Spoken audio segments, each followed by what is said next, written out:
OHIO podcast, everybody. I'm your host, Buckeye Boggs, aka the Podfather, and I am joined by our special guest this evening, the Diesel Freak himself. No, I'm just kidding. It is Bookend Bart.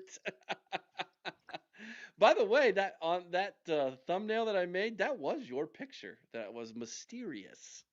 I think that actually made me look better looking. So there you go. Oh my gosh, did I fall asleep? Says Andre. No, man. I was watching a basketball game that made me want to poke my eyes out.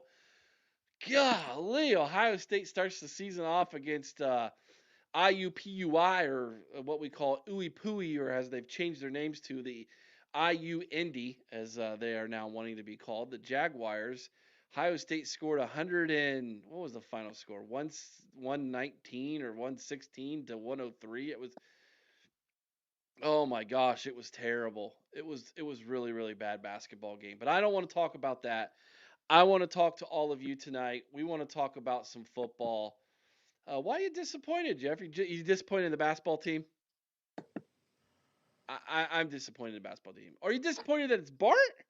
I think he's disappointed that you're not Caden. Well, I can cuss a lot. I can do other things and yell, Can but I'm can you not Kate. can you say a lot? Okay. Okay, there we go. You can be Caden then. I think here's what we're gonna do tonight, guys. Because we're getting off to such a late start, it's almost 9 o'clock. Hey, Andre says, "Hey, look, it's Eric and King Kong Bundy." Listen, I respect King Kong Bundy. I respect King Kong Bundy, by the way. Very underrated wrestler. He made those referees count to 5. Underrated wrestler. I, Um, I, Eric, I can still see the first or second WrestleMania when he against Hulk Hogan. That's how old I am. So. yeah, I remember that too. Yeah.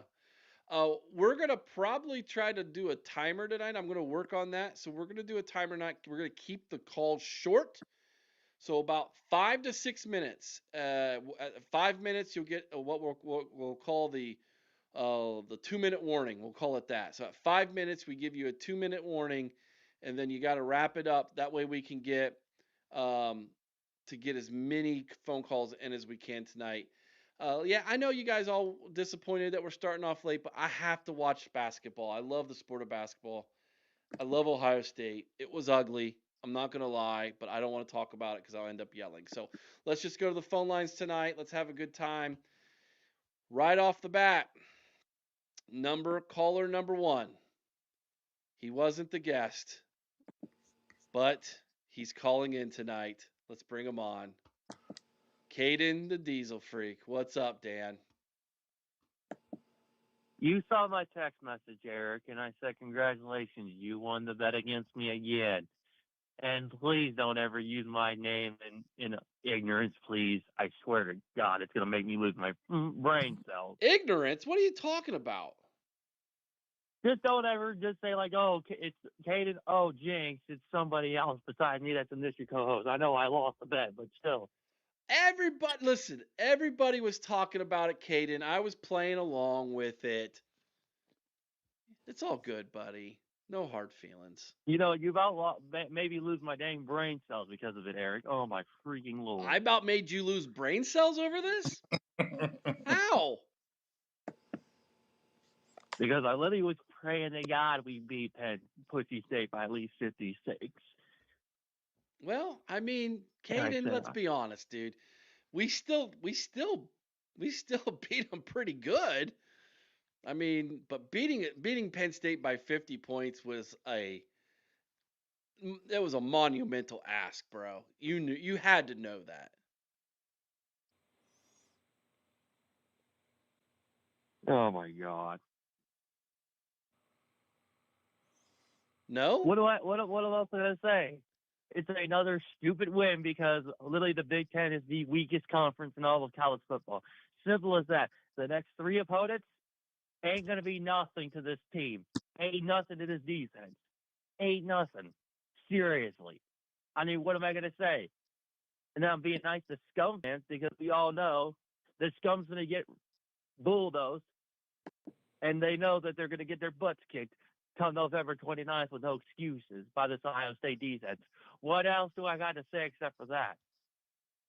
I don't know, bro. Like, I don't think the Big Ten's a bad conference. No, the Big Ten is a bad conference. Oregon, Indiana, I don't give a rat's about any of them. As far as I'm concerned, they want to come and play us again. So be it. We're going to beat them again. Like, what else is there to do? And I said this to somebody, but you know what? I'm not going to waste my breath on it because literally, I don't got. I don't even know why I'm even saying this. So if the Big Ten's not a good conference, which conference is, Caden?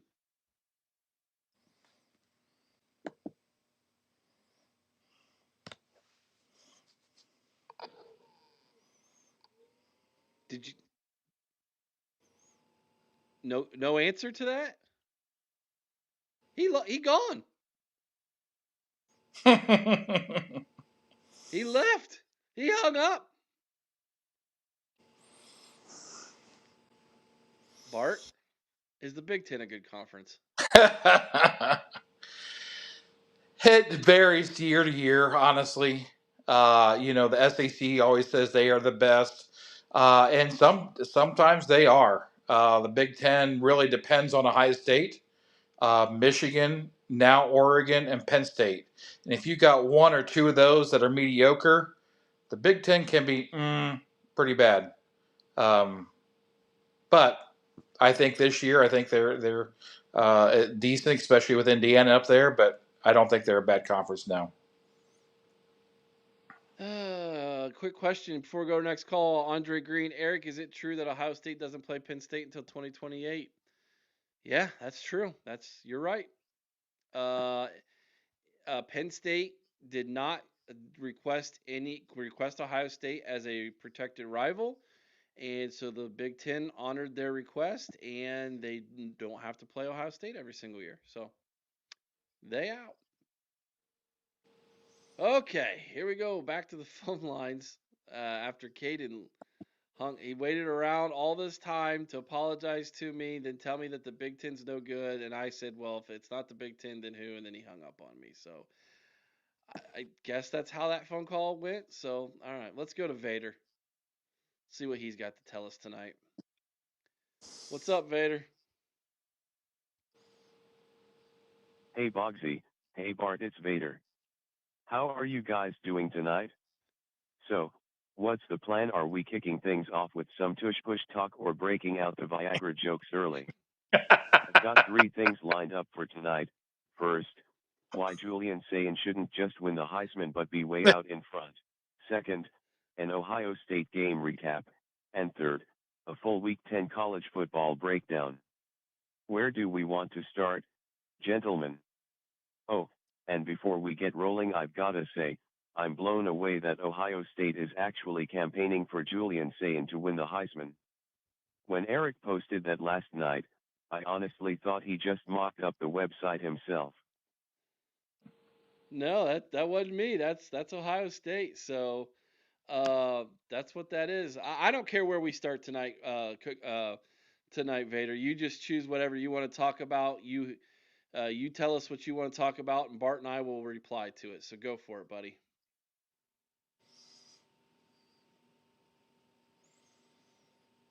Alright, Buckeye Nation, let's have a real talk tonight.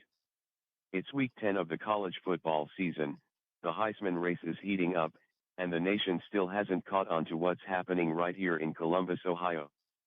Because if we're being honest, if the Heisman is supposed to go to the most outstanding player in college football, then there's only one name that belongs at the top of that ballot.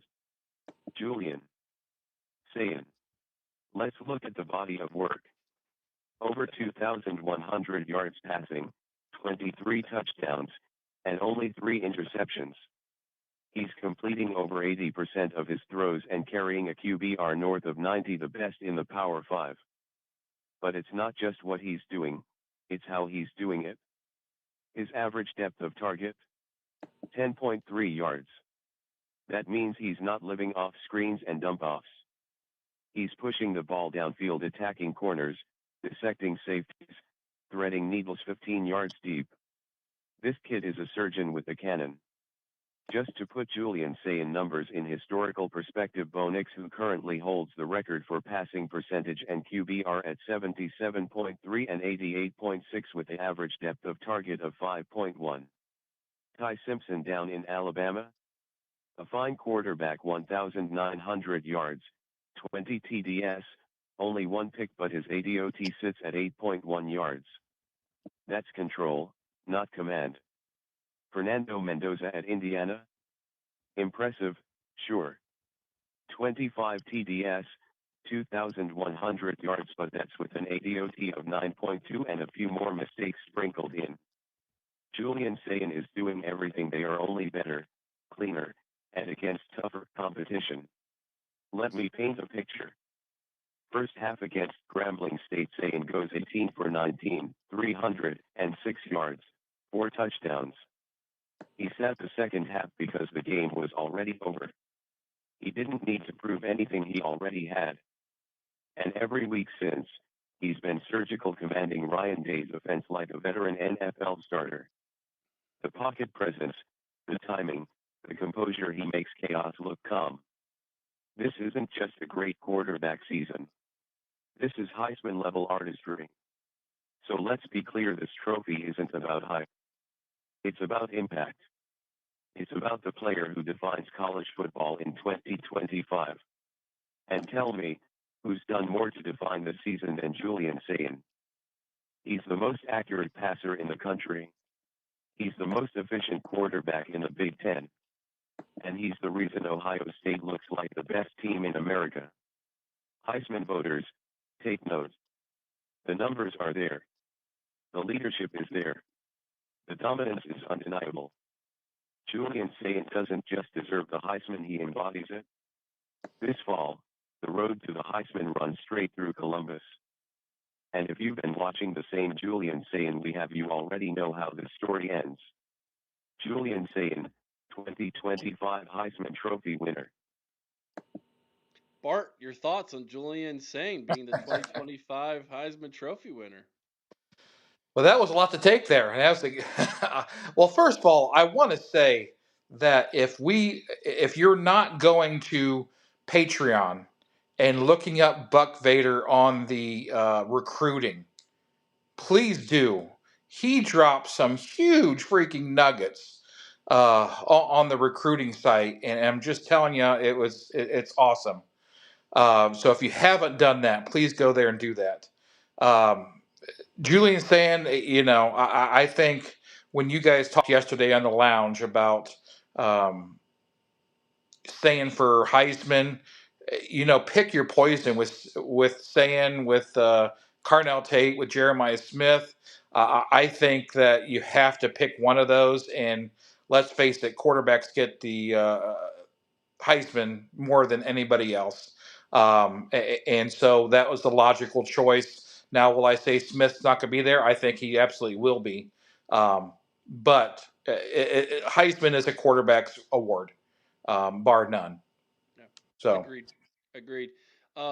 Yeah. Adam Dowling with $1.99 super chat. He's one of our Notre Dame fans. Jeremiah Love, running back for Notre Dame, needs to be considered too. Um, he should be considered in that Heisman race as well. Um, you don't see him on as many lists as other people, but that guy, he puts a little bit of a fear in you defensively. There's no doubt about that. All right, Vader, on to your second point, my friend. We're at 5.5 minutes, so 2-minute warning, buddy.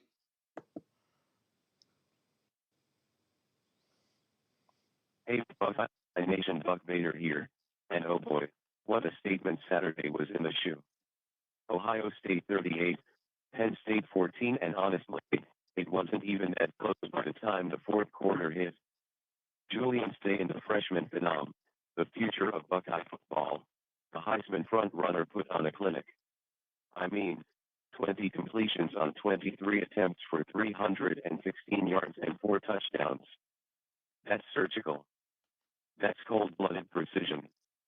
You could feel the confidence oozing out of the kid. He was calm, in control, and absolutely lethal once the game slowed down for him in the second half. Jeremiah Smith, best receiver in the country, I'll say it again. 6 catches, 123 yards, 2 touchdowns, and one ridiculous tip ball grab that should have been on a poster. Carnell Tate wasn't far behind 5 catches for 124 yards and a score, including that 57-yard bomb early in the third that completely flipped the momentum. Now, don't forget Bo Jackson yet, the young back. 13 carries, 105 yards, including a 51-yarder that had Penn State's defense gasping for air. When your offense is dropping nearly 500 yards on one of the Big Ten's most physical defenses, that tells you how dangerous this Buckeye team really is. At halftime, it was 17-14. Ohio State was up, but it didn't feel like it. Ryan Day said afterward, "You'd have thought we were down by 21, and he was right, the locker room was tense." But when did they come out after the break? Total domination. They outscored Penn State 21-0 in the second half. The defense tightened up, Sane turned into a machine, and the Nittany Lions never stood a chance. I know this is going to sound crazy, but I'm happy we played a bad second quarter. We showed everyone we could bounce back, including ourselves. Speaking of defense, Hill Downs was a playmaker. His interception in the fourth quarter felt like the dagger. That secondary adjusted perfectly at halftime, closing those intermediate windows that were open early. And under new DC Matt Patricia, this defense is starting to look not just good but championship caliber. Now, let's talk about the other side. Penn State 3-5 now, 0-5 in the Big Ten. Tough season, especially after James Franklin's firing. Interim coach Terry Smith said after the game, "It was a game of two halves. We fought but couldn't finish." And he's right, they showed life early. Katrin Allen ran hard for 76 yards and a score, and Ethan Grunke Meyer looked composed at times. But when you get outgained 480-200 and don't score in the second half, that's not just bad luck. That's a gap in talent and execution. Here's the thing, Ohio State is 8-0 now, still number 1 in the nation and looking every bit like the playoff front runner. The offense is humming, the defense is stingy, and saying, he's playing like a 10-year vet. But and you know I've got to keep it real, there are still a few things to clean up. That early fumble by C.J. Donaldson, some sloppy run fits in the first half, those are the little cracks that could cost you in Ann Arbor or in the playoff against Georgia or Texas. Still, this team's ceiling? National championship level. When they're clicking, there's nobody better. Not Michigan, not Georgia, not Oregon, nobody. Ryan Day said it best, when you can feel the rush but keep your eyes downfield, that's what makes a quarterback special. And Julian Sage showed exactly that. Special. Mature beyond his years. Calm in the storm. If the Heisman race isn't leaning toward Julian Sage right now, I don't know what game people are watching. Because this kid just outclassed a top Big Ten defense on the biggest stage, with the nation watching. So, as we roll into November, Ohio State controls its own destiny. The Big Ten crown, the number 1 playoff seed, and maybe just maybe another golden trophy in Columbus. Buckeye Nation, enjoy this one. The road to glory runs through the shoe, and the Buckeyes just sent another message loud and clear. They're not just good, they're inevitable. Buck Vader is not only good at recruiting, but he's also a really good storyteller. Can you tell? Like he just I couldn't have said it better myself, Eric. it was just like poetic. It was Oh poetic. my. Well, we let you go 2 minutes over, Buck Vader, on that one. We'll go ahead and finish this with an OH. Give me an IO, brother, and then Bart and I will we will talk about that last comment you made there. So OH.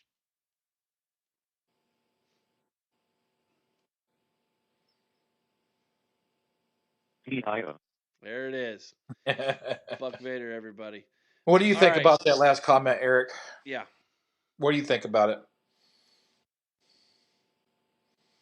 The game itself Saturday, um, even though at halftime it was 17-14, there was no feeling of panic at all. There was no I'm worried about this. Um, and Penn State, the cachet, the glitz, the glamour of the preseason hype that they had has all worn off. It is a shell of what it used to be.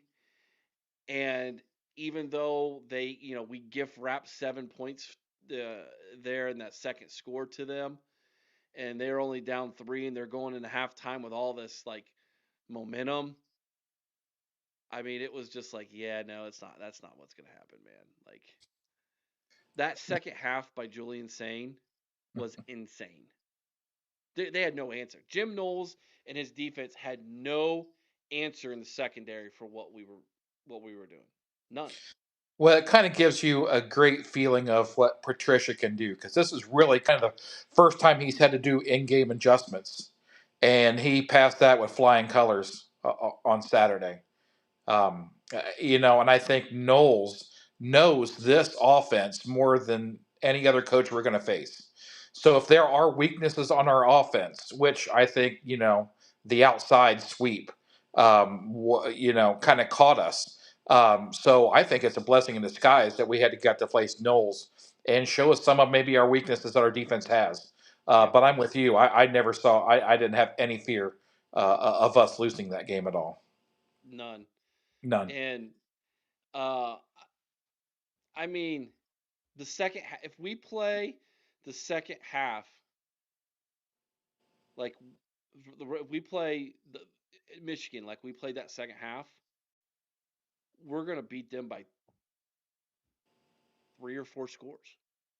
Well, it depends on what Ryan Day shows up that game too. I that Ryan Day in the second half. That Yeah. that one. That's the one I want. Yeah. Well, we Um, all want that one. So yeah. yeah. Caden is still $2 holler from our boy Caden the Diesel Freak. He's still on his the Big Ten sucks soapbox right now. We played nobody in our conference. I know you're not going to believe this statement.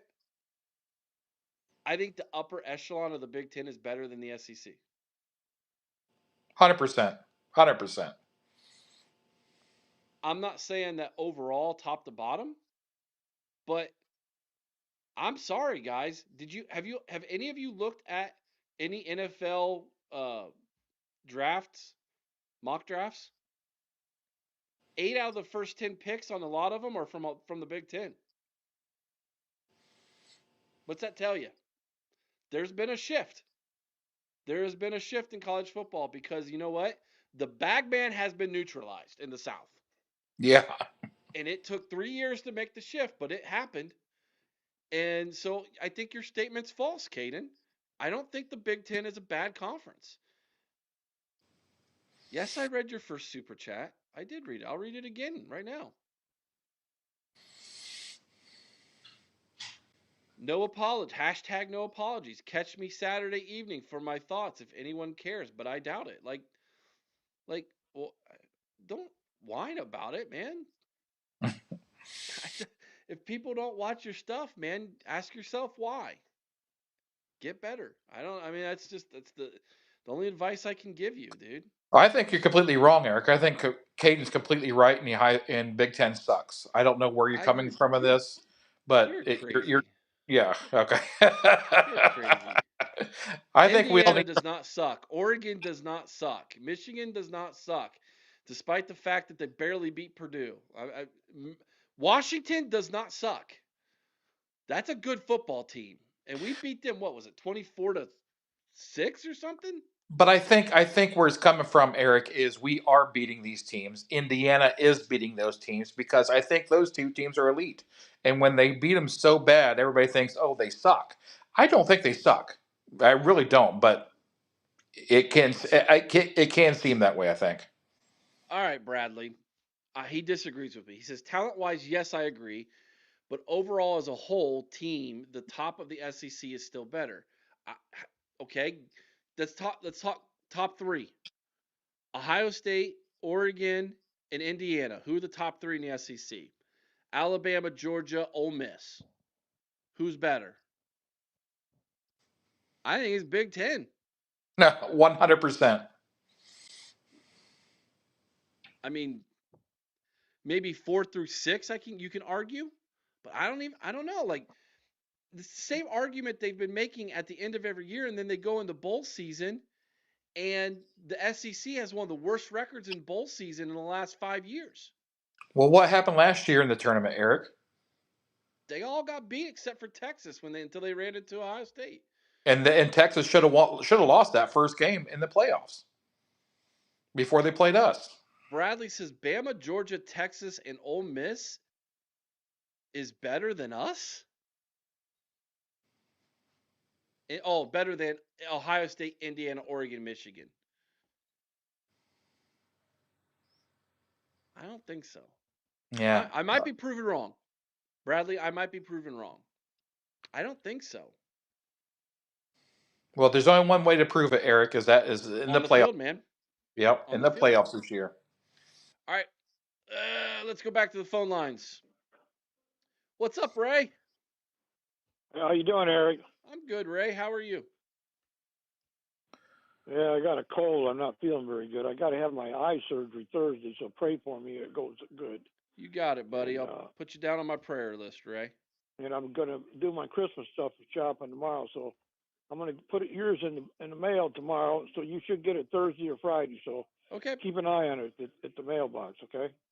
Okay. We'll do, Hey, buddy. Ray, where's my present at? I'm a co-host here. Don't I get one? You gotta ask. Well, I got two of them coming. You guys take turns playing them, okay? All right. Well, Well, take. Eric does not like sharing, so I don't know how that's going to work. It's bull. Oh, It's come on. it's bull crap, Ray. You think he's a nice Eric's guy? a good guy. He'll share with you. You don't know Eric like I know Eric, Ray. Anyways, let's go on to the game. Oh my goodness, this guy Hayden, he's pissed off because he wasn't even close to his prediction, 50 points. I told you these young guys, they forget 4 or 5 times I was a usher down there at Michigan, and you guys came up there and got your butts beat. So how do you know that you're going to beat them when you go up there? What if it's windy and it's 30, 40 mile an hour winds? Are you still confident with your quarterback? Yeah, I am. I'm confident in this quarterback. He has won my confidence. Yeah, I think he is great. But I don't know. What worried me in that first half, Penn State was running all over you guys, and they were putting pressure on your quarterback. Michigan's good at that. They're good at bulldozing and rushing the passer, and they're great at the running game. And if you guys don't stop that, you could end up getting beat a 5th time. Yeah. Well, here's the one thing though. They're not going to be without. They're going to be not be with Justice Haynes. Did you hear he's had season-ending surgery? Well, who's that? Defensive back? No, the running back at Michigan. He's Oh, done. he's out for the year. Yeah. They lost Haynes. Well, that Marshall guy, they haven't missed a beat with him running the ball. Another guy that don't fumble the ball, Eric. Well, did you see all the turnovers Michigan had Saturday? 2. I mean, both of them for the quarterback. That's Not true. for the running backs. They only had 2, didn't they? They had 2. They had 2. I'm pretty sure they had Who 2. Who made the 2 turnovers? Quarterback. You're right. Yeah, quarterback with interception because he was throwing terrible. And the second one, he fumbled the ball through the end zone when they were going for a touchdown. I tell you, Eric, I know we're a ways off, but I was hoping somebody could beat Michigan and knock them out of the tournament. I don't see any way in the world they're going to lose at Northwestern or they're going to lose at Maryland. Maryland's another team that gets me. They'll go 5-0 and then they'll lose 6, 7 in a row at the end of the season. They never played good after that. You ever notice that? Yes, but Maryland's a joke, though. Let's be honest. Yeah, they'll go 5-0 and then they'll lose 6 or 7 straight games, and all of them at home practically. And they're a joke. And Northwestern, I don't know. I'm hoping Northwestern can put up a fight against them, but Purdue did pretty good. But They didn't get it done, so that game can go down to we'll get knocked out of the Big Ten tournament. We got to go up there and as much as I love Smith, he had a touchdown right before the half. What did he do in the second half, Eric? He got shut out. They shut him right out. He didn't get one catch. You talking about Jeremiah Smith? Yeah, in that game last year when they lost Oh, 13-10. Yeah. How many catches did he have in the second half? well, here's the thing. All right, I'm gonna defend Jeremiah Smith here a little bit. He was a freshman. Right. Our Right. quarterback at the time, Will Howard, might have been concussed. Right. Yeah, I agree. So I agree. I can't throw that on Jeremiah. You know, um, there was some questionable coaching decisions in that game. We all know that. But that's last year, Oh, I Ray. know. That's last year. Yep. I'm looking forward. I can't dwell on last year's game because I can't go back and change any of it. But if I allow I know. last year's game to affect me this year, then there could be a hangover, and I don't want that to happen.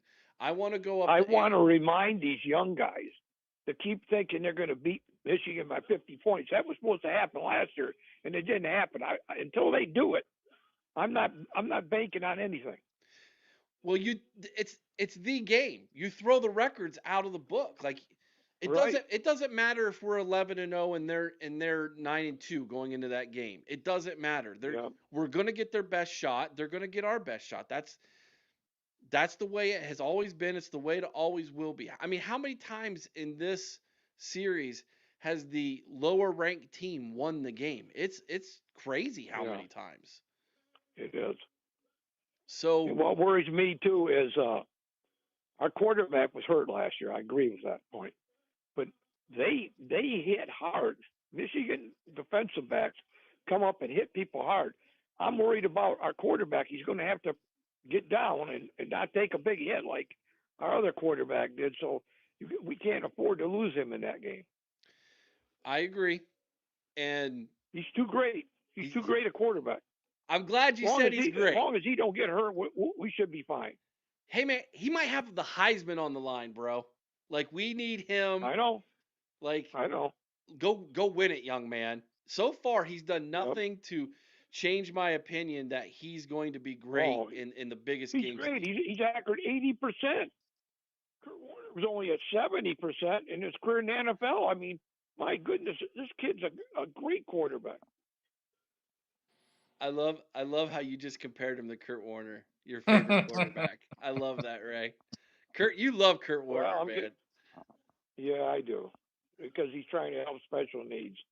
He's a godly man like you guys are, and I love the Bible verses. You keep bringing them, and we just got to take one game at a time. There's only 3 left. We want to finish it up great, so we go in the playoffs with no sour in our taste in our mouth for this year.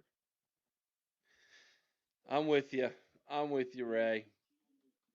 I'm with you, man. Have you ever seen a Penn State team as bad as that one, Ray? Tate looks really great too. I mean, the receivers look great, and our running back, I like Bo Jackson. He got 105 yards, and we finally broke a long one, 51 yards. So I'm hoping that gives him a little bit of confidence going into these other games that we can break a big one on the running attack too. Because Southern Cal, much as we want to say how good Michigan is, they broke them down. They had 250 on the ground and 250 in the air. If we're mixed up like that, that's going to confuse them, and then we can get our receivers to burn them behind them. Right. No, in that USC Michigan game, dude, King Miller just ran all over them. That young man is a horse, and he had another good game Saturday against Nebraska. Their third string running back, but he had a hell of a game. Yeah, he did. Yeah, he did. It's funny, they go on the road and they've lost 2 straight games now. Southern Cal, they fell apart. They won against Nebraska though, and that was on the road. Oh, did they win that Nebraska game? Mm-hmm. Yeah. What was the score in that game? I thought they lost. No, they beat them by 3. Oh, okay. Yeah, they came back. They were losing, then they came from behind and won by 3, I think it was. So, Eric, I want you to check one thing before I leave you. Okay. But let's say Indiana looks super. I mean, I don't care what anybody says when we play them. It's going to be a toss-up game because they're a great team and they've killed everybody by 50, 60 points. I Indiana's legit. I don't care what anybody says.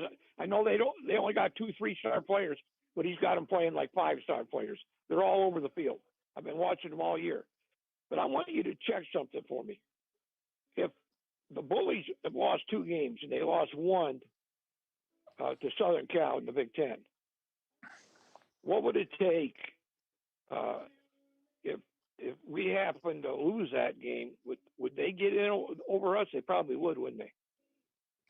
If we lost to Indiana, No, if we lost to the Michigan. Bullies.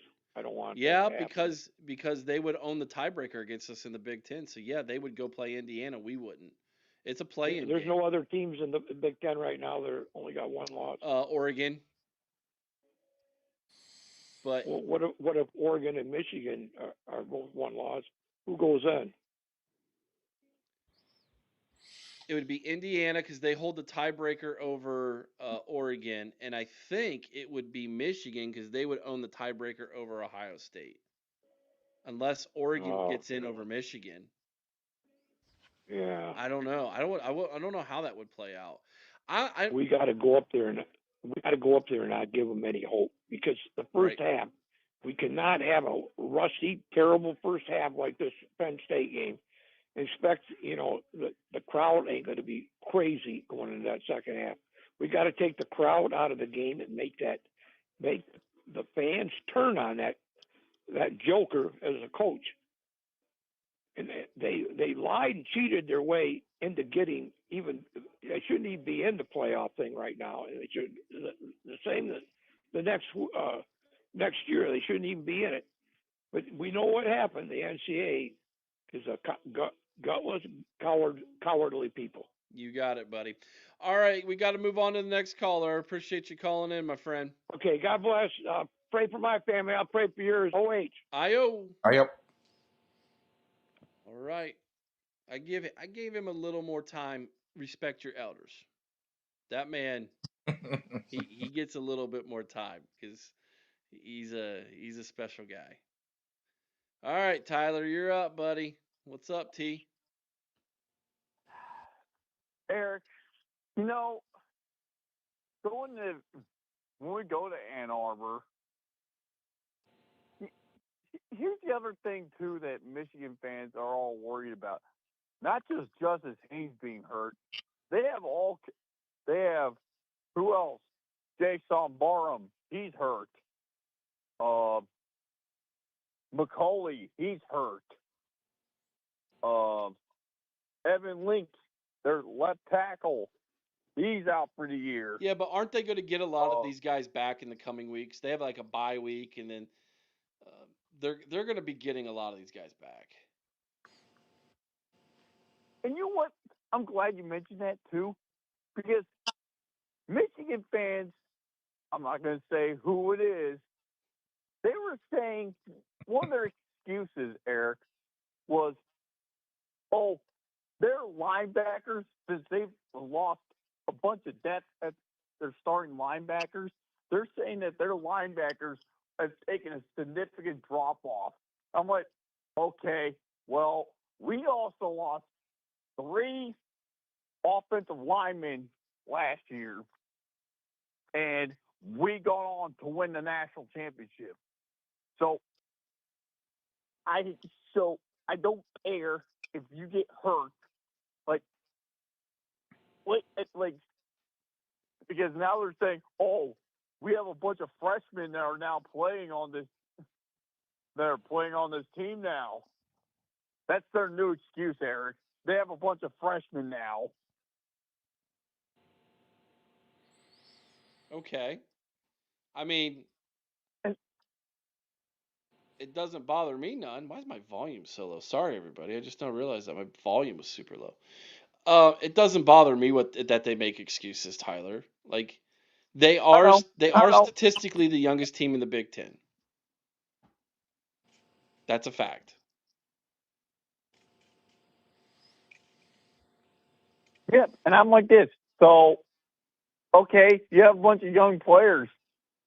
I don't care. Like, just. And then here's the other thing too. Another excuse they have now is they are claiming Bryce Underwood does not play well at night. I don't drive well at night these days, so I guess I can relate. I eat well at night, so that's good. Yes, Bradley. Anybody can call in. Let me shoot. I didn't put the phone number up on the bottom of the screen. My bad, everybody. 567-483-1999 is the call in number. Love to chat with you, buddy. Tyler, they're always gonna have excuses. It's what they do. And but I'm gonna be completely Mm-hmm. honest with you, Tyler. So does our fan base. Oh, I know.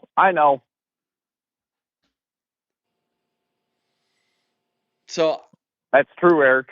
I can't let it bother me, buddy. Because if I'm not gonna let Ohio State's, you know, oh, it's snowing and we lost that game, and or our quarterback got hurt, and I just use that as an excuse for why Jeremiah Smith had a bad second half last year at home against Michigan, was our quarterback could have been concussed. I mean, it's not necessarily an excuse. I'm just saying that could have been the thing, but at the end of the day, it doesn't matter. They scored 13, we scored 10. They won, we Mm-hmm. lost. We've got to live with the L. And until Yep. we beat them, we have to keep living with those L's. That's the facts. So if you don't like it, there's only one thing that can change it, Tyler. We got to go. Beat them. We got to go beat them. And And Eric, there's the other another one thing too. here. Yeah, Bart, go ahead. Hold on, No, Tyler. Go ahead, Bart. no, I was just gonna Okay. say, injuries are part of the game. Championships are won and lost. What happened when we had a third string quarterback go in against Wisconsin in the Big Ten championship game? Throttled him 50 Yeah, some to nothing.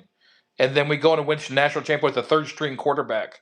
So, it's next man up. And if your star quarterback gets hurt, that means that nobody's, that you don't develop well enough. So, it was the magic words. Next man up. Made me cringe. I hate that. well, I And will be using a the lot more other now. thing So, too. The other thing, Bart, Eric, this same Michigan show, we know who it is. Yeah, I We know who you're know talking the about. show. Well, they were claiming, I was on their show actually, Eric, and one of their excuses was Caleb Downs with his targeting, which was targeting. It was I'll give targeting. oh I'll give yeah, him credit for that. It was targeting, but he claimed that since it was later in the game, oh, it was a cheap shot. But if it was earlier in the game, it would not be a problem. Dude. Yeah. So I heard this. I heard that they were saying that. I don't believe that at all. It was not a cheap shot. He knew when he did it, he knew immediately it was wrong. He knew immediate he Exactly. it was like a kid who got caught with their hand in the cookie jar, man. There ain't no excuse makings. Um, you got caught. He just somehow got away with it from some kind of technicality in the replay booth that again, there's no transparency. There's got to be transparency in these replay booths, in my opinion. He got lucky. He got lucky, Tyler. He should be out Yeah. again in the first half against Purdue. In my opinion, he should have. That was targeting. He should be sitting out against Purdue in the first half. Yep. And I saw Caleb. We saw Caleb's face. He was like, "Oh," he was like, "Thank you, Lord." Oh yeah, yeah. He got gifted one there by the Almighty. There's no doubt about that. and let's not get this wrong here, Eric. If Michigan had their star, the best defensive back in the game player, if Charles Woodson was back there and made that play, Ohio State fans guaranteed would be crying that he didn't get targeting call. Yes. So it's not like it's we would do the same exact thing. So I'm not really so surprised that they do it. Exactly. Yeah. Yeah. So let them talk, Tyler. It's what they do best. Mm-hmm. It's who they are. We know it.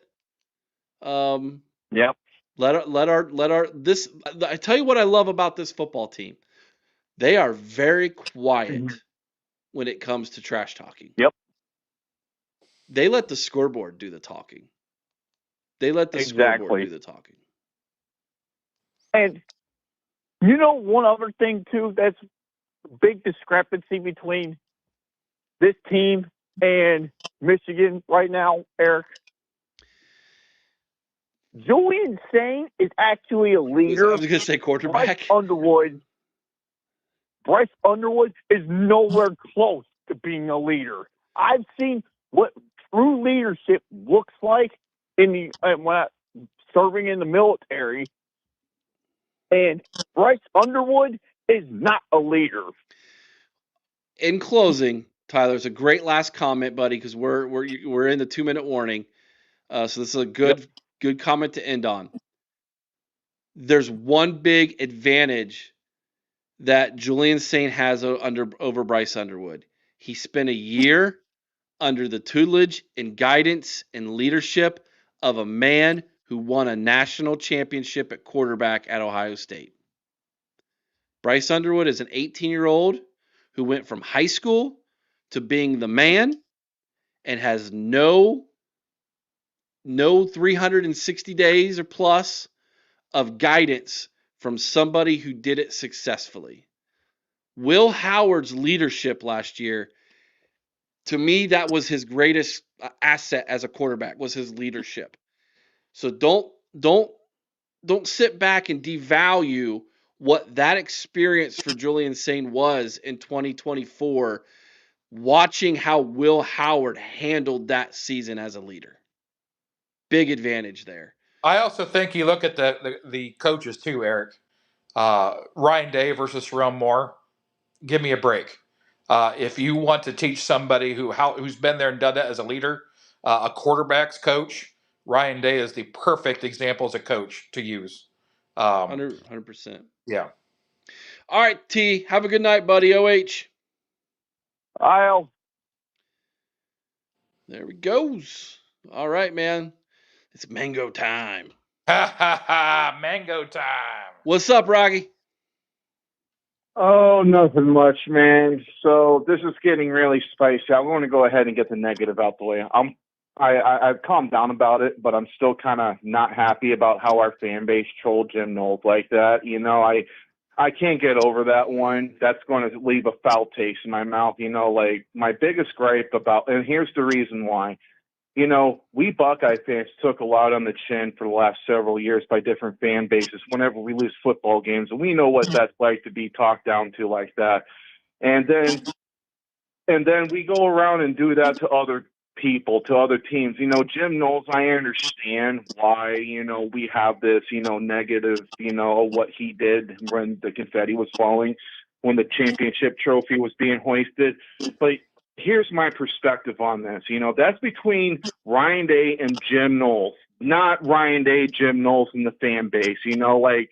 Like we need to really give him a lot of credit for making our defense the worst to the first. It took a few years, but like respect the guy that helped us get a national championship, because if Ryan Day had the defense like what Noel put together when 2019 and then on, we would probably already won. This would probably been our second or third national championship by now, and I just. And just chill out on the guy, like congratulations, Buckeye fans. You just give Jim Knowles another good reason why he left Ohio State of how those fans acted on Saturday. Like, good grief, man, grow up a little bit. I made a video on this yesterday. I don't know if you saw that, Rocky. And I turned it into a short. And I feel like that was a very distasteful thing that did. Whoever was running the scoreboard the scoreboard operator at Ohio State, which I think it's students. I think it was a kid. It had to be a kid that did that. It has to be a kid that put that I together. guarantee you that person's probably got a stern talking to at the least. It was very distasteful. It was, and as I said in the video, I know some people like it. I know the fans liked it. They cheered. They cheered. But it felt very Michigan like to me. It felt like something that Michigan does. You don't need The to thing is, you don't need to put his sorry. picture Go on the scoreboard. You hung 38 on the man. That's what you did. Yeah, That's exactly. embarrassing enough. You wanted to embarrass him? You did it by scoring 38 on his defense. You didn't need to throw his picture up there at the end and have everybody go boo and then do Patricia yay, because you know what else that is? That's disrespectful to Matt Patricia. And that's what they don't realize. Matt Patricia doesn't need to be boosted by pushing someone else down who was your former defensive coordinator. He doesn't need that. He's doing his own thing. It was very trolly. It was very immature. It was very Michigan like, and I didn't like it. Some people like it, and it was, and that's fine. That's their opinion. Well, it's and another added on to it. If it wasn't for Jim Knowles, Matt Patricia wouldn't even have this defense he made better. You know what I mean? Like, give the guy a break. Jim Knowles really built a defense, and this guy comes in, and by the stroke of the luck of the football gods, we're able to get a defensive coordinator that to put this defense not only the same as it was the year before with a different coordinator, but even better in ways, And it's just, I just see that our fan base who are praising this troll-like gesture is just kind of like losing sight of the reality of that. If it wasn't for this person that you're trolling on right now because you disagree over a business decision, this was business and personal between two coaches, not the coaches and the fans, But, I'll just leave it there. That's one thing. I just find it very distasteful. It's classless. So I said my piece on that, and I'm going to move on to the football game Saturday. It's looking like that these better quality teams, despite Penn State going through a lot of changes right now, minus James Franklin, minus Drew Adler, that Grunkemeyer has a hell of a future if he gets the right progression. I think he's going to transfer out of Penn State. I do. I think maybe after his sophomore year, he's probably going to transfer out because I don't know. Something tells me he's going to transfer somewhere else. I wouldn't stick around seeing how Drew Aller was basically plateauing since his freshman year. The kid never progressed. No, he didn't. Drew Aller was the same now as he was in his freshman year, and I do see a little pattern going on that it seems that, even the Penn State's having these issues, they're still a good football team, but that's like the big, all depends how you're looking at it, but they still have quality talent. And they're able to expose some weakness in their defense. And the thing is that someone mentioned, Matty P adjusted. That's his main weakness right now, learning how to adjust for college, because college and NFL are different.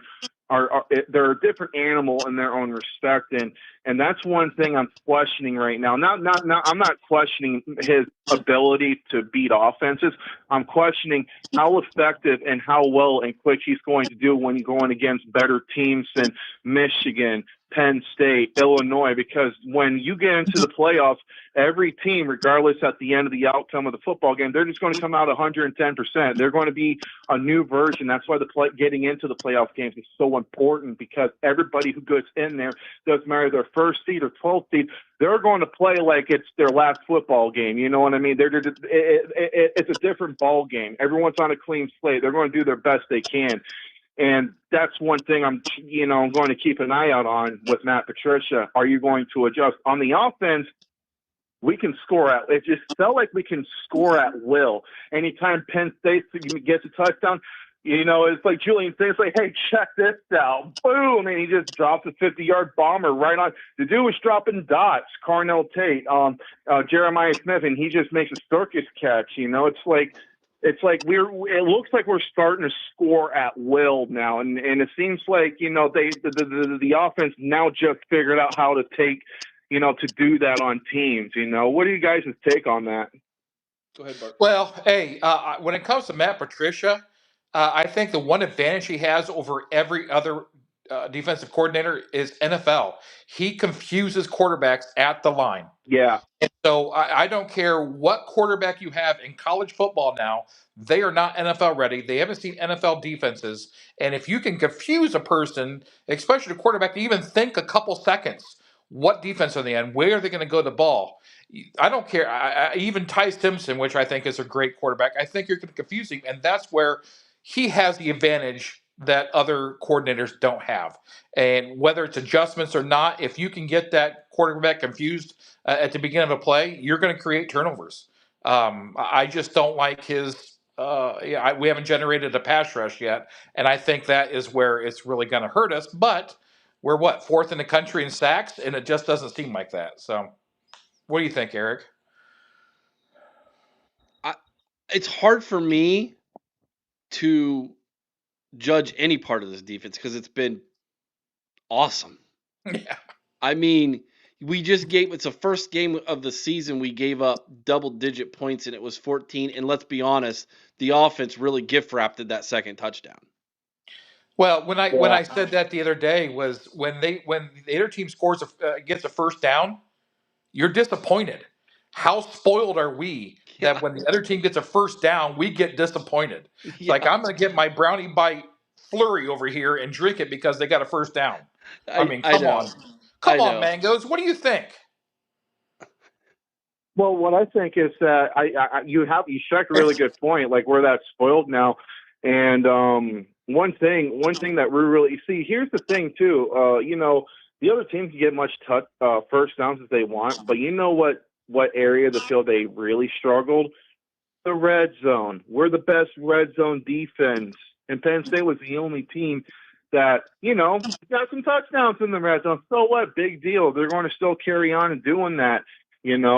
And I do have faith in Matt Patricia, but that's something that I'm keeping an eye out for. I'm like, yep, I saw that one coming. Like he's still a great coach. And in the NFL, yeah, Super Bowls, yeah, the biggest stage in football, and all levels on football, yeah, and I wouldn't doubt that would be the exact reason why we're going to win the national. My God, if we have a two-peat, I'm probably going to drink a whole bottle of Jack Daniels. I'm being dead serious. Oh, you know what, Bart? I'm being dead serious. Last year, I dyed my beard black because we won a national championship. We got to come up with something else fun. You know what? I'll give you this right now, Eric. If we win the national championship, I'm going to shave my head. Bart, you already shave your head. Okay, I'll let Caden shave my head. Whoa! Hey, you know what you should have done? Shaved your head bald and dressed up like Heisenberg and done that. That would have been really good look for you. Well, I already have the meth right beside all me, you just so I need might is as well a friend have named Jesse. Oh, that's right. Tyler just fact checked me, guys. Illinois scored double digits on us too. That's right. You're right.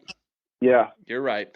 All right, Mangoes, buddy. I appreciate you, man. We've been in overtime. I got to get to these next phone calls. It's almost 10 o'clock. We're running late tonight. It's my fault. It's not really my fault. It's Ohio State basketball's fault and those refs who called 38 fouls on our opponent today. My gosh. Wow. You should have known it was coming, Eric. We played IUPUI. It was going to be a big game. You knew that was. It was an ooey-pooey game. Ooey pooey. All right. It was a next man up game. Oh, son of a gun. Now that I know that you hate that, it's coming. All right, Rocky. Have a good night, buddy. OH. I.O., bud. Yep. That's my man. Mangoes.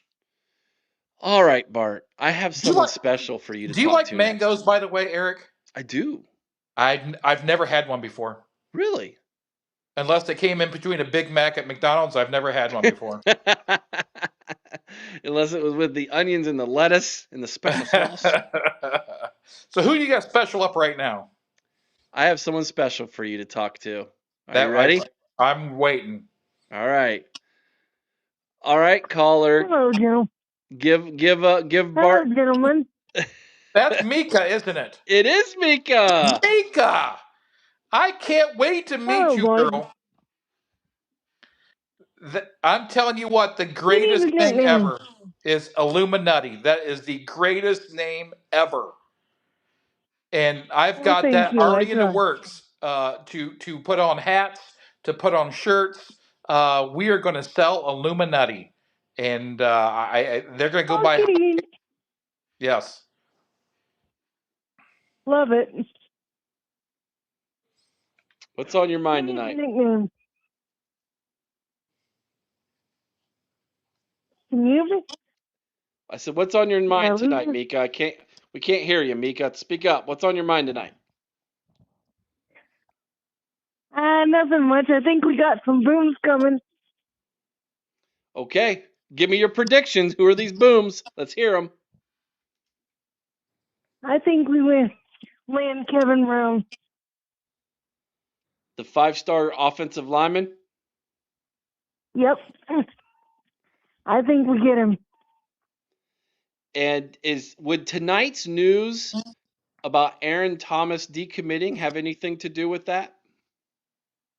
I don't know. You read what Vader said, too. Who am I to argue with the Jedi Master? Listen, it's one of the reasons why you should be paying $5 to be a part of our Patreon. You would have known this information hours ago that there was going to be a He, decommit on the offensive line, and because of that, it's probably because there's going to be a huge boom on the offensive line. And we've been he talking is about this for weeks. he is the master. I'm just the Padawan. But you know how to sling that lightsaber pretty good when it comes to recruiting, Mika. Yeah. Don't you I sell yourself I short. read a lot of her stuff on the chat boards, and it's amazing. It's like she knows her stuff, and the stuff that she puts on there is worth the $5 to $20 in just chats. In that, between her and Vader, I think you're killing it here. Well, thank you. We try. Yeah. What else is on your mind, Mika? I want to see more running back counter plays. Whenever we run them, we get a big play, but we never run them. We need to use it more. Bart, your thoughts on them running some more counters? I was kind of impressed with the bye week actually coming out and doing some things. That was huge. I think they finally listening and watching film, but Mika's completely right. There's counters. I mean, you come out and Bo Jackson runs for 105 yards on plays that probably weren't Yeah, run earlier this that big run that we broke with Bo was a running back counter. I'm like, why didn't we do that all game? year. It works there. It works every time. Well, I think also 50-yard passes that worked every that time, but we can't run them every time. But I think it was a nice Yeah, wrinkle that we had. if you look up poise in the dictionary, I guarantee Julian Stain's picture would be right there. Wouldn't doubt that, Dude's Mika. insane. All right, He Mika. What? I got a question for you, Mika. All right. I want you to pitch to me why Julian Sane should be the Heisman Trophy winner. Have you seen his completion percentage? kind of question is that, Eric? I just want her. I want her to pitch it to me. I want to hear it in her own words. He's had more touchdown passes in multiple games than he's had in incompletions. Does no one understand how rare that is? It's insane. Coupled, coupled with his age, dude, dude is literally the definition of a baby-faced assassin. Now that was a nickname they gave Ryan Day back in the day when he was offensive coordinator, was the baby-faced assassin. But it does apply to Julian Saint. I think you're right. I think we might have a new nickname for him. Good call. Yeah, he He's reminds a me of he's a 15-year-old surfer in California. He Minus just has the that look. he's a minus the blonde hair. Yeah, well, he's a freaking ninja. He's a ninja. Here, Bradley's making some arguments for you too. Completion percentage number one, team number one, QBR best pocket presence and quickest release, deadly accurate deep ball, and he's just a freak. Exactly. the thing of it is, Eric, I he's mean, averaging over 10 yards of completion, and he's second in that with even over completions. even when he misses, he barely misses. He misses by like his length of football. And even Like and even when the it's defensive line knocks a pass down, Jeremiah Smith still catches a touchdown. It's like what? that dude's an alien. I swear to God, Brian Hartline is recruiting from outer space. Hey, Mika, do you remember last year when Julian Saint come in a mop-up duty? He had one pass that was across the field to the sidelines, and he came up Yeah, really short. And everybody was saying he yeah, doesn't have the arm, he doesn't have the accuracy, he's going to be terrible. I still remember them saying that last year.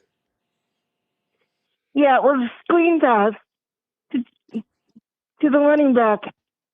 Yeah, It was supposed to be a quick lead outlet, and he missed it. yeah. I think he was nervous. Well, he's not nervous anymore. No, he's he's the definition of chill. And I also think Ryan Day has done him right. Coming home slow, and everybody says against that Texas game, it's like, okay, this is not the guy. He's doing this, and they just, I think they're just going to unleash him. I don't think we've seen the best of Julian Sand yet, and that's scary to say. I do want to see our perimeter defense get better, though. Penn State did target our perimeter a lot during that game. And we gave up some stuff that I don't want to see us give up. Because Michigan can take advantage of that. Don't worry about that, Mika. I have complete confidence in Matt Patricia and this defensive staff. They're going to figure that out. In fact, I, I tip my hat to Penn State and say thank you. Thank you. Yep. Hmm. exactly. I like that we've got some adversity in this game. I thought it was going to be a blowout, and it still was, kind of. But I like seeing us overcome adversity in this game. It was awesome. Yep.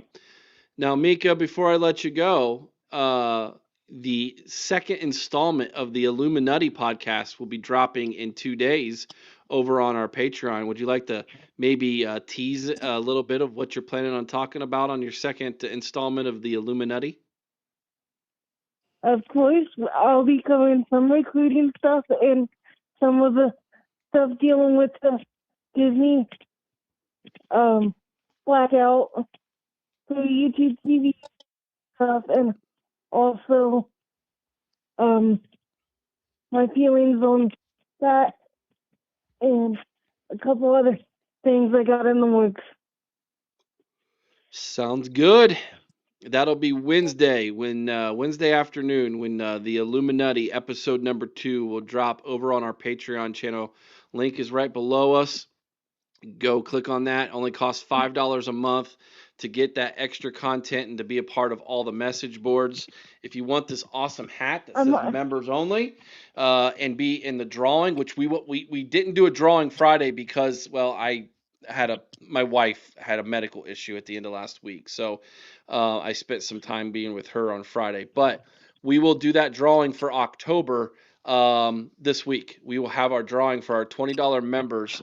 It's going to be an autograph of a former Buckeye. We'll let you know what that is, and then we'll have that drawing for the $20 members. And if you're a $5 member and you want to sign up for the 20 and get your hat and be in the drawing, do that. All right, Mika, thanks. How is the pod mother, if you She's don't mind me asleep right asking? now. She's in bed sleeping right now. She went back to work today. I took her to work. I drove her to work, and I picked her up from work so she didn't have to drive. She is Well, hopefully tomorrow she gets her CPAP and everything will be better for her. well, that's wonderful news. I'm glad to hear it. Yep.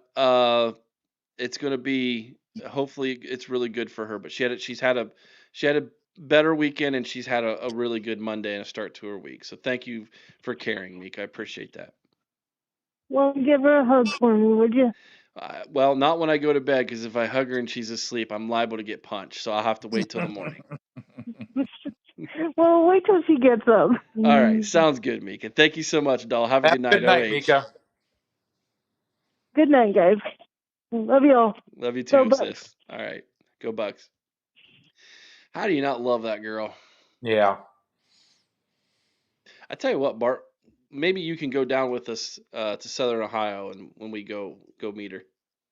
Oh, I would absolutely love to do that. I will personally bring her gifts for everything. So You and I on road trips. It's happened a couple times. it's happened a couple times. Yes, yes, it has.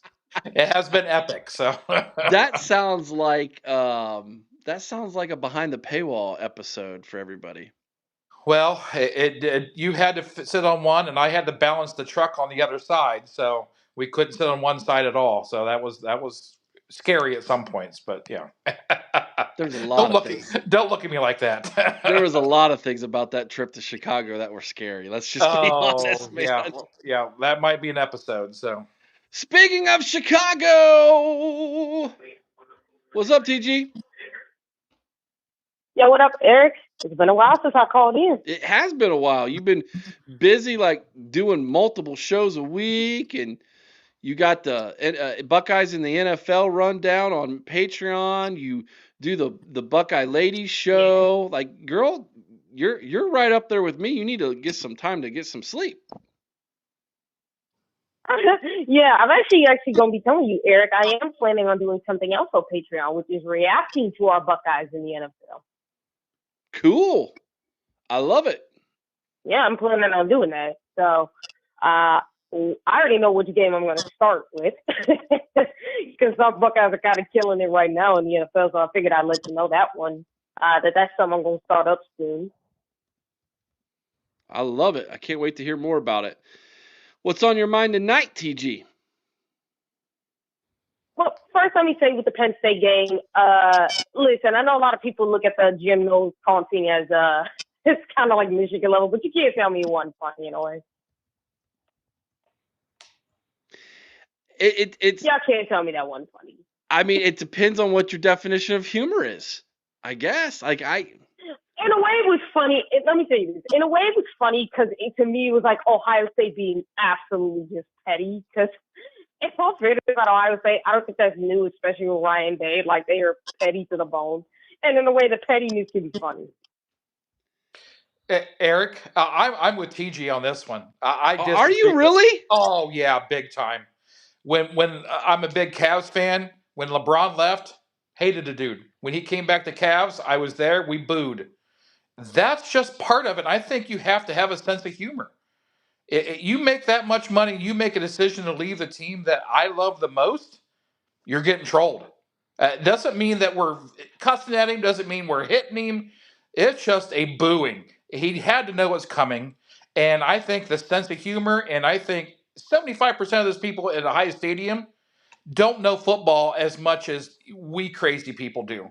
And that's what they go to the games for, the extracurriculars. And I'm with TJ on this one.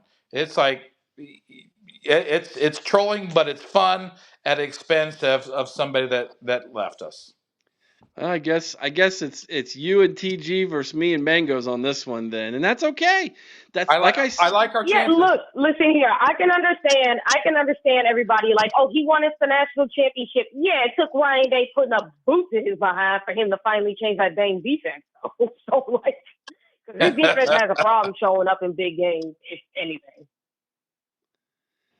I take it for Oh, that. I But still, if you can't make adjustments and you need the head coach to just, it's been 3 years and you still can't do it, and it took the head coach to get you to do it, and then you tuck tail and leave because he hurt your feelings. I'm sorry, you gonna get made fun of. I'm sorry, you is. I thank you for helping us win the natty, but at the same time, it's like, brother, if you're gonna leave because you got your feelings hurt, I'm sorry, you gonna get made fun of. I'm gonna make fun of you. he wouldn't have left if he wouldn't have been offered $3.1 million to leave, though. I mean, let's be realistic here. If he was making two I know point, he was gonna get. Oh no, there's no doubt about it. I think that's also the part of it. But like I said, he did get his feelings hurt by Ryan Day and by Larry Johnson and by Tim Walton. Because whether people know it or not, Larry and Tim, as I said on countless shows, have a say so in that defense. So when they're all harping on you to change that defense because they're sick and tired of your BS not showing up when it matters. I mean, as Sonny Styles said it was such a pain, like such a nightmare to have that green dot because he always calls in calls late. If it wasn't for them, you would have never changed that defense because you're too stubborn. AKA, look at the freaking game you just called against Ohio State. Like you were so arrogant that you were actually willing to let your defensive backs go one on one with Jeremiah Smith and Cornell Tate. Now, I can understand if you're worried about the other weapons at Ohio State, but if you are that ignorant, if you're that arrogant, I'm sorry, brother. Like you kind of got what you deserve it because wasn't. you should know better. I've heard several people say this, TG, and I hear you. I also want you all to realize if you go back and you watch the film and you actually watch some of the film, some of those touchdown catches and long catches was not on one. It was actually double coverage, and we still just beat it. I know some of those were.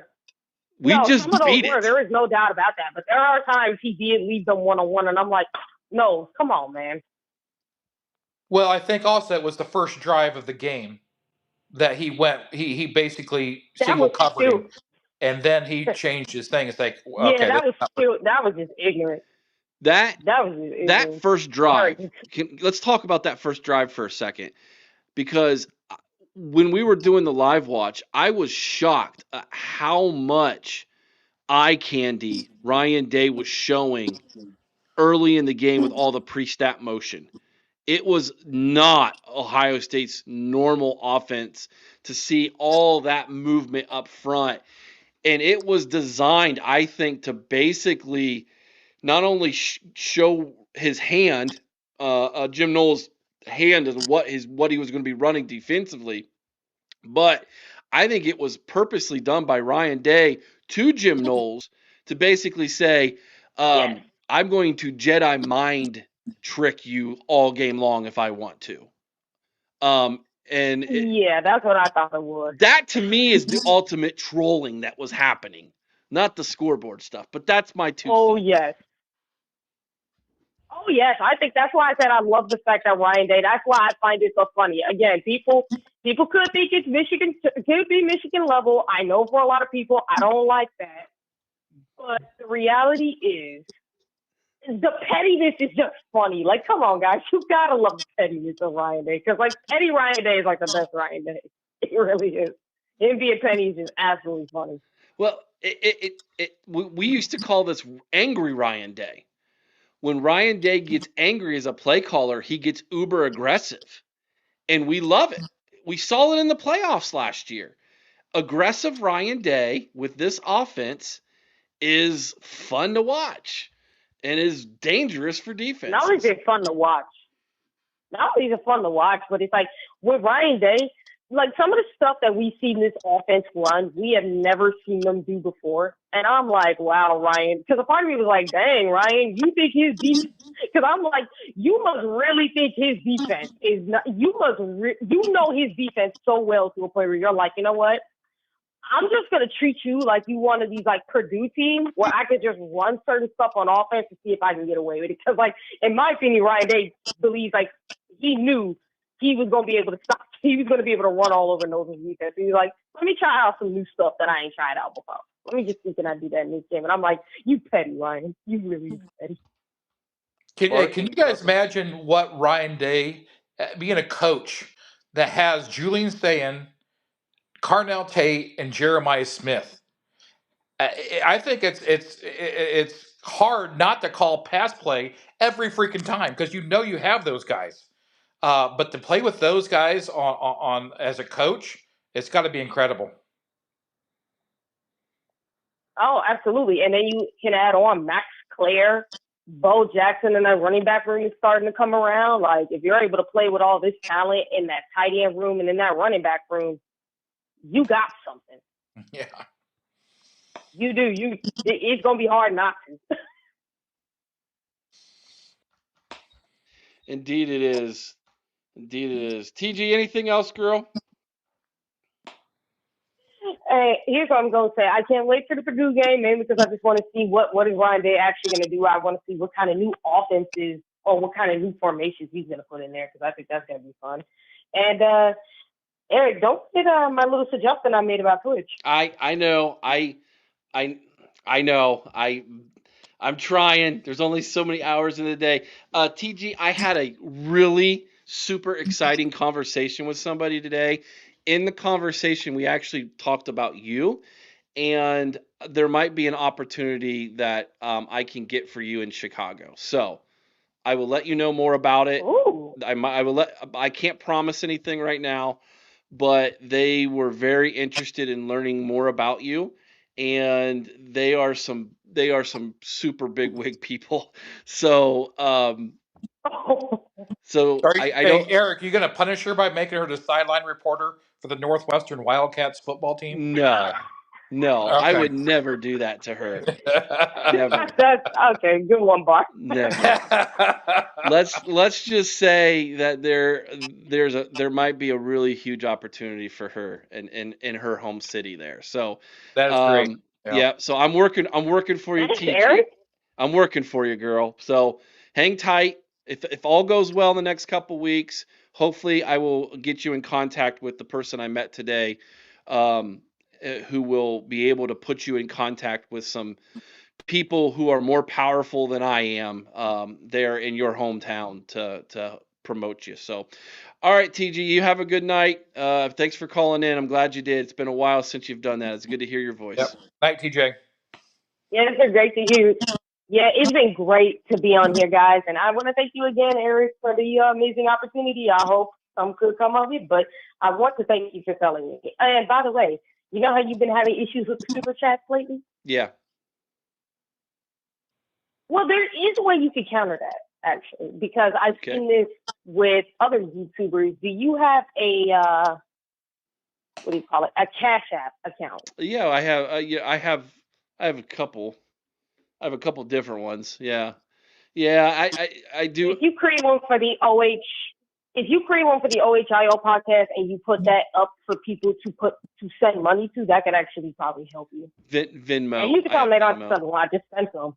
Yeah, that's a great idea. It's something that I'll talk it over with Chris. We'll consider it. It's a great idea. But right now, Caden's keeping the super chats coming. So I appreciate you, TG. Have a good night, girl. OH. IO, go Bucks. Go Bucks. All right, let's address this real fast before we call it a night, Bart. Because Caden, I hope you're still with us. Oh, he's still here. I don't understand where this is coming from. You, Caden, said the Big Ten is weak and Ohio State's schedule is soft.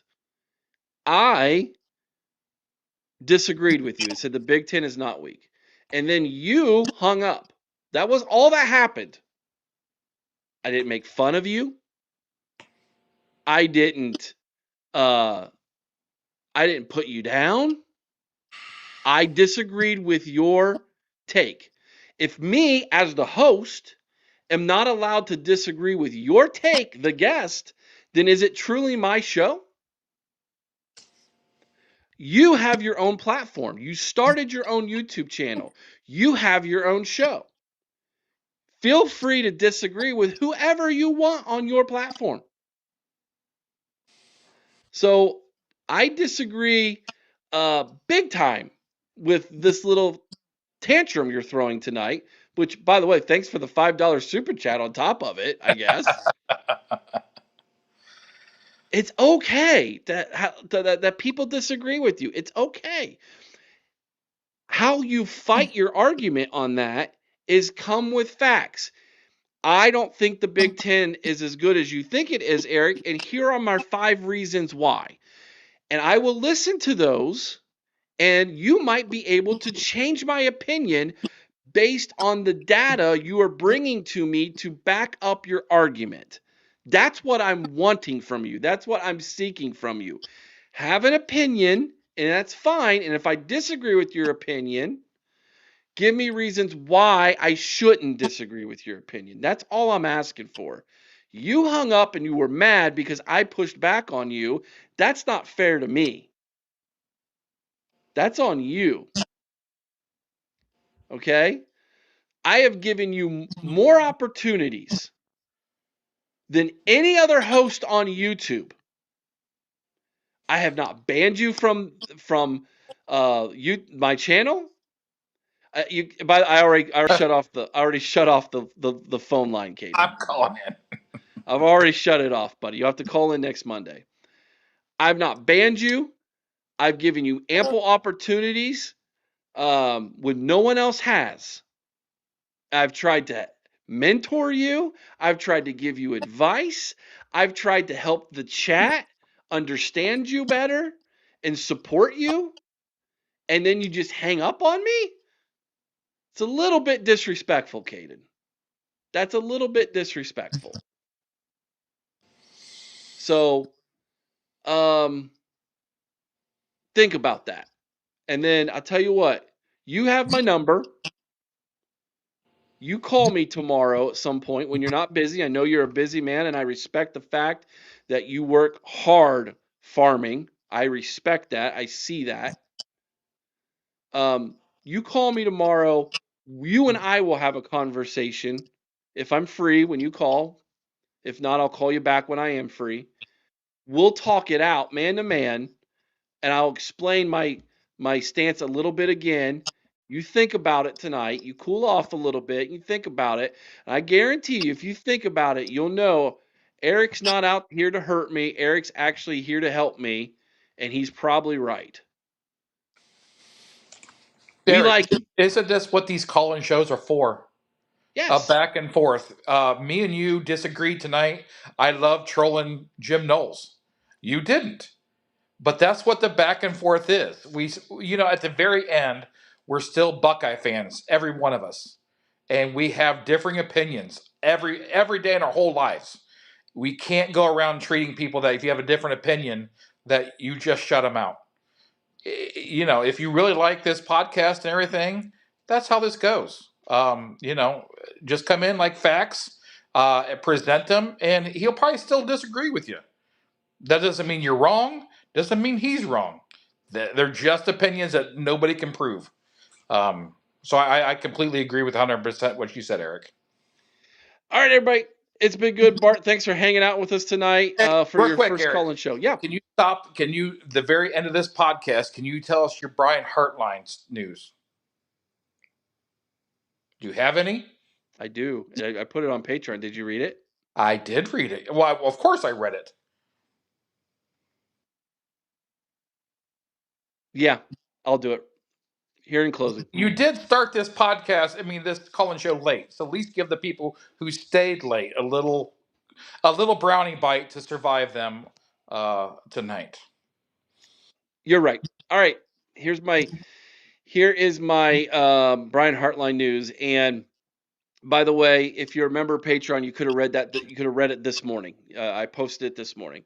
I had a conversation with an individual who knows Brian Hartline, and Brian Hartline informed this individual that he's not ready to be a head coach yet. He loves Ohio State. He loves Columbus, Ohio, and he loves what he's currently doing. That's the direct quote. What I think you're seeing, that was the quote. This is my opinion, what I'm about to give. Very difference here, okay? So that was the quote from Brian Hartline. Here's my opinion. I believe his agent is using Penn State intelligently to put Brian Hartline in a position to where if Ohio State goes out there and wins a national championship, which there's a very good chance that they might, Brian Hartline will be the highest paid offensive coordinator in the history of college football after 1 year of being an OC. And he doesn't even technically want the Penn State job, but yet still accomplish that. So that was the conversation I had with a gentleman this morning. I wasn't anticipating that conversation happening, but it was great that it did. And that was the nugget he gave me is, look, Brian Hartline doesn't even want that job. So everything you're reading online, I think has to do with his agent putting it out there so that he gets a nice, comfy paycheck at the end of the day, at the end of the season, pay bump and pay raise. And the comment that this individual made to me was, and Ohio State's going to pay it. Mm-hmm. And I think that's great. I think that's awesome, Eric. And I'll let you know right now, if Brian Hartline goes to Penn State, I'm trolling him. So I'm just letting you know right now, Yeah. I am trolling that guy. I don't like that guy. Anything. But if he stays at Ohio State to keeps on bringing us those wide receivers, I love him to death.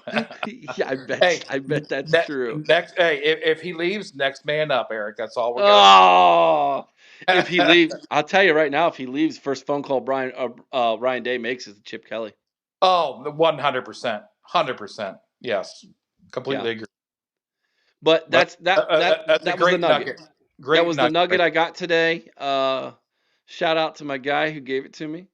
Um, that was the nugget I got today, and it made me super excited. And I could tell he was excited to tell me because he was excited to get that information. So, Yep. because obviously none of us want to lose Brian Hartline as from this coaching staff. He's too valuable to the future success of this program. Yep. And I think Brian Hartline knows that. Um, that conversation, as soon as he told me that, turned to, well, what about Ryan Day and what's his future look like and everything else? And we both agreed, and this guy knows people, so we both agreed it is going to be tied into two things: how much more current success he has, and what does his son decide to do? Yep. Because one thing you cannot fault Ryan Day about is he is a great family man. He has his priorities straight. Yep. So when RJ, whatever RJ decides to do, whatever RJ decides to do, whether it's stay and be developed under his dad for a couple years before going and playing at another school, or he decides to go to a different school, Ryan eventually, I think, if he wins a couple, maybe he wins another one, maybe he wins two more, and then he says, I'm going to go follow my son for a couple years Yep. and then maybe go to the NFL or something like that. Yep. So just keep that in Okay. mind. Sounds good. All right, Thanks guys. for Thanks, having me Bart. tonight, Eric. Appreciate it. All right. Yep. Thanks. Have a good night, everybody. Appreciate you all coming in. Sorry for the late start tonight.